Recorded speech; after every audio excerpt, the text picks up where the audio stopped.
हेडलाईन्सचे प्रायोजक आहे NBC bearings, लांब पळण्यासाठी। पंतप्रधान नरेंद्र मोदींना पंतप्रधान करण्यासाठी महाराष्ट्रातून 45 पेक्षा जास्त जागा निवडून द्या। संभाजीनगरमधल्या सभेतून अमित शहांचं आवाहन। अमित शहांकडून संभाजीनगरमध्ये भाजपचाच उमेदवार असण्याचे संकेत। मोदींसाठी संभाजीनगरातून आणखी एक कमळ दिल्लीत पाठवा, अमित शहांचं वक्तव्य। संभाजीनगरमधून मजलिसला पळवायचं आहे, नाव न घेता अमित शहांची एमआयएमवर टीका।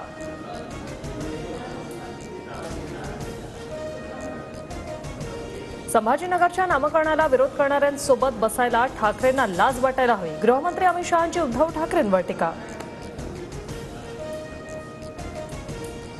शहांच्या सहीनं औरंगाबादचं नाव छत्रपती संभाजीनगर झालं। उपमुख्यमंत्री फडणवीसांचं संभाजीनगरमध्ये वक्तव्य।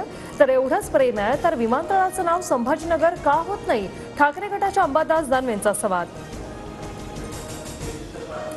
अमित शहांची आज रात्री अजित पवारांसोबत बैठकीत अजित पवार राष्ट्रवादी इच्छुक असलेल्या जागांबाबत शहांना माहिती देणार। महायुतीच्या जागा वाटपावर उद्या शिक्कामोर्तब होणार। उद्या महायुतीच्या नेत्यांसोबत जागा वाटपासंदर्भात अमित शहांची बैठकीनंतर कोणत्याही क्षणी महायुतीच्या उमेदवाराची घोषणा होणार।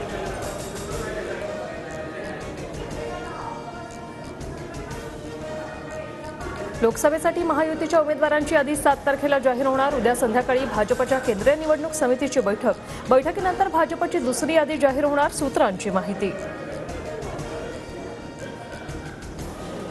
23 जागांचा प्रस्ताव घेऊन उद्धव ठाकरेंनी घेतली पवारांची भेट। वंचितसोबत चर्चा करून जागा वाटपाचा मुद्दा पूर्णत्वास नेण्याबाबत दोन्ही नेत्यांमध्ये एकमत। उद्या दुपारी 12 वाजता मवियाची बैठक।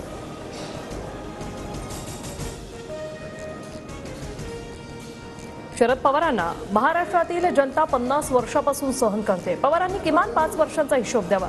शहांची पवारांवर टीका। तर महाराष्ट्रानं पवारांना 50 वर्ष साथ दिली, जयंत पाटलांचं शहांना उत्तर। राज्यात मविया नावाची 3 चाकी ऑटो रिक्षा, मात्र या ऑटो रिक्षाची 3ही चाकं पंक्चर। जळगावमधून अमित शहांची मवियावर टीका। नांदेड लोकसभेसाठी प्रतापराव चिखलीकर आणि मिनल खदगावकरांमध्ये रस्सीखेच। मिनल खदगावकरांनी शहांची भेट घेतल्यानंतर चिखलीकरांनीही घेतली शहांची भेट। हेडलाईन्सचे प्रायोजक आहे एनबीसी बेरिंग्स, लांब पळण्यासाठी।